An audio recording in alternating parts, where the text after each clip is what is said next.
Hi hello നമസ്കാരം. ജെയിംസിന്റെ ഏറ്റവും പുതിയ എപ്പിസോഡിലേക്ക് എല്ലാവർക്കും ഹൃദയം നിറഞ്ഞ സ്വാഗതം. ദി ഗോട്ട് ലൈഫ്, ആട് ജീവിതം.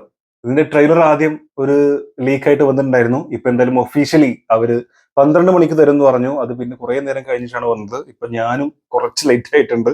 എന്തായാലും വീഡിയോ കണ്ടു നോക്കാം. റെഡി.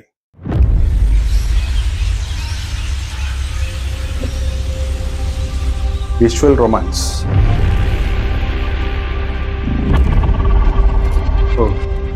अंदर से कोई बाहर ना जा सके। ഇന്ത്യയില് अंदर से कोई बाहर ना जा सके। സർവൈവൽ അഡ്വഞ്ചർ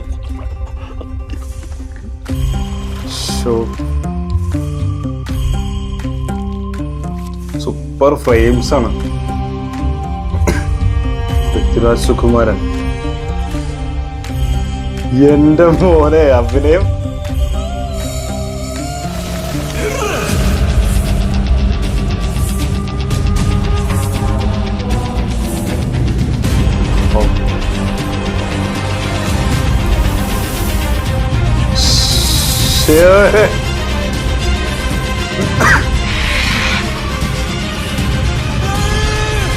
എന്റെ അമ്മോ, God life. अंदर से कोई बाहर ना जा सके।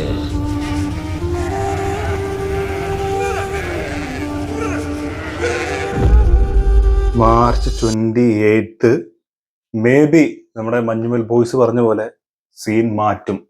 നമ്മുടെ സുഷിൻ ശ്യാം പറഞ്ഞ പോലെ ഒരു പക്ഷെ മലയാള സിനിമയുടെ സീൻ ശരിക്കും മാറ്റാൻ പോകുന്ന ഒരു സിനിമയായിരിക്കും ഇത്. എന്താ ട്രെയിലറിലെ, മറ്റത് 3 മിനിറ്റും സംതിങ് ഒക്കെ ഉണ്ടായിരുന്നു ആ ലീക്കായി വന്നത്. ഇതിപ്പോ 1 മിനിറ്റും 21 സെക്കൻഡ് അങ്ങാണ്ടുള്ളൂ. പക്ഷെ കിഡിലൻ സാധനം. കാരണം അതിന്റെ ഫ്രെയിമും ആ ഒരു ഫീല് നമുക്ക് ഭയങ്കരമായിട്ട് വരുന്നുണ്ടെന്നുള്ള. കാരണം എന്താ പറയുക, ഒരു പക്ഷെ നമ്മൾ ആ കഥ വായിച്ചുകൊണ്ടൊക്കെ ആയിരിക്കാം. ഒരു ചെറിയ സാധനം കാണുമ്പോൾ ഒരു എന്താ പറയാ, ചെറിയൊരു ഷോട്ട് കാണുമ്പോൾ നമുക്കത് മനസ്സിലാക്കാം. അതിങ്ങനെ അയാൾ ഇങ്ങനെ വന്നായിരിക്കും, രക്ഷപ്പെടുന്ന സമയത്ത് ഇങ്ങനെ സംഭവിച്ചായിരിക്കും എന്നുള്ള അങ്ങനത്തെ കുറെ സാധനങ്ങൾ നമുക്ക് കണക്ട് ആവുന്നുണ്ട്. അതുകൊണ്ടായിരിക്കാം ഒരുപക്ഷെ ഇത്രയും ഇമ്പാക്ട് ചെറിയൊരു സംഭവം കാണുമ്പോൾ പോലും നമുക്ക് വാവ് എന്ന് പറയാൻ തോന്നുന്നു. ഒരു പക്ഷെ അതുകൊണ്ടായിരിക്കാം. പിന്നെ ഇതിൽ ആ ഗോട്ട് ലൈഫ് ഇത് കാണിക്കുന്ന തൊട്ട് മുമ്പ് എന്താ പറയാ, മണൽക്കാറ്റടിച്ചിട്ടുള്ള ആ മൊത്തത്തിൽ ഇങ്ങനെ ഈ സുനാമി വരുന്ന പോലെ വരുന്ന ഷോട്ട്. അതുപോലെ ആ പാമ്പുകൾ, ഈ എന്താ പറയാ മരുഭൂമിയിൽ കാണുന്ന പാമ്പുകൾ, അത് പോകുന്ന ഷോട്ട്. അതിനേക്കാളൊക്കെ ഉപരി എന്താ പറയാ, പൃഥ്വി ആ ഒരു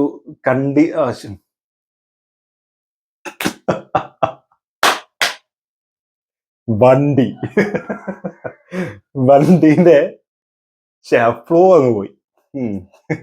അപ്പൊ ഓക്കെ, അപ്പൊ പൃഥ്വി വണ്ടിന്റെ ആ സൈഡ് മിററില് സൈഡ് ഗ്ലാസ്സിൽ നോക്കിയിട്ട് ആ താടി ഇങ്ങനെ നോക്കുന്ന ഒരു സംഭവം ഉണ്ടല്ലോ. ആ സമയത്തുള്ള പുള്ളിന്റെ ആ ഒരു സോറി കേട്ടോ, ഞാൻ ഇപ്പോഴും ആ കണ്ടി വീണത്. അപ്പൊ താടി ഇങ്ങനെ നോക്കുന്ന സംഭവം അത് ഭയങ്കര രസമായിട്ട് വന്നിട്ടുണ്ട്. ആ ഒരു ഞാൻ പറഞ്ഞില്ല, ഞാൻ അത് കണ്ടപ്പോൾ ഞാൻ ആലോചിച്ചത് എന്താ വെച്ചാല്, നമ്മുടെ ലിസ്റ്റിൻ സ്റ്റീഫൻ പുള്ളിക്കാരൻ പറഞ്ഞിട്ടുണ്ടായിരുന്നല്ലോ, ഞാൻ ഇത് കണ്ടിട്ട് പൃഥ്വിനോട് ആദ്യം തന്നെ പറഞ്ഞത്, നിങ്ങൾ ഇതുവരെ അഭിനയിച്ച സിനിമകളിൽ അഭിനയിക്കുകയാണെന്ന് അറിയാമായിരുന്നു, ആദ്യമായിട്ടാണ് നിങ്ങൾ അഭിനയിക്കാതെ ഒരു സിനിമ കണ്ടത് എന്ന് പറയാം. അപ്പം ജീവിക്കായിരുന്നു എന്നൊക്കെ പറയുന്ന രീതിയിൽ.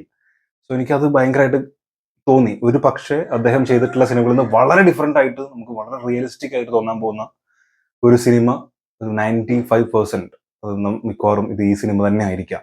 പിന്നെ മാൻ ബിഹൈൻഡ് ദി മാജിക് എന്നോ മിറാക്കിൾ എന്നോ ഒക്കെ പറയാവുന്ന ബ്ലെസ്സി, അദ്ദേഹത്തിന്റെ കുറേ വർഷത്തെ അല്ലെ, എത്രയോ വർഷത്തിന് ശേഷം പുള്ളിയുടെ ഒരു സിനിമ വരുന്നു. പുള്ളി ആ പീക്കിൽ നിൽക്കുന്ന സമയത്ത് എല്ലാം വിട്ടറിഞ്ഞ സിനിമയുടെ പിറകിൽ വന്ന് ഉണ്ടായിരുന്ന കഷ്ടപ്പാടുകൾ. സോ ഇതെല്ലാം ഒരു വലിയ ഒരു ഏറ്റവും കുറഞ്ഞതൊരു നാഷണൽ അവാർഡിലേ നിൽക്കാവൂ എന്നുള്ള ഒരു ആത്മാർത്ഥമായിട്ടുള്ള ആഗ്രഹം എൻ്റെ മനസ്സിലുണ്ട്.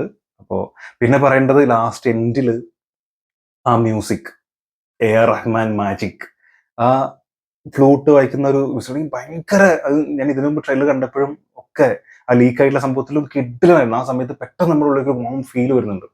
അതുപോലെ ആ മ്യൂസിക് ഭയങ്കര എന്താ പറയുക, ആ വലിയ സ്ക്രീനിൽ ആ ഒരു ഫീലിൽ എനിക്കിപ്പോ ഇങ്ങനെ ചിന്തിക്കുമ്പോൾ നമുക്ക് മനസ്സിലാവുണ്ട്. ആ ഒരു ഫീലിൽ ഇങ്ങനെ നമ്മൾ മുഴുകി തൊട്ടടുത്തുള്ള ആളുകൾ പോലും ശ്രദ്ധിക്കാതെ ആ ഒരു അവസ്ഥയായിരിക്കും, മിക്കവാറും ടോട്ടൽ ഒരു സൈലൻസ് ആയിരിക്കും. അങ്ങനെ ഒരു അവസ്ഥയിൽ ഇങ്ങനെ ഇരിക്കുമ്പോൾ ഉണ്ടാകുന്ന ഒരു ഫീലേ അത് ഭയങ്കരമായിരിക്കും. അത് അത്രയാൾ ഉണ്ടായിട്ടും നമ്മൾ ഒറ്റയ്ക്കാണെന്ന്, നമ്മൾ അതിൻ്റെ ഉള്ളിലേക്ക് ഇറങ്ങി ചെന്നുള്ളൊരു ഫീല് വരാൻ സാധ്യതയുള്ള ഒരു മ്യൂസിക് ആയിട്ട് എനിക്ക് തോന്നി. ആൻഡ് ഫ്രെയിംസ് ഒരു രക്ഷയില്ല, എല്ലാ ഫ്രെയിംസും അടിപൊളി ഫ്രെയിംസ് ആണ്.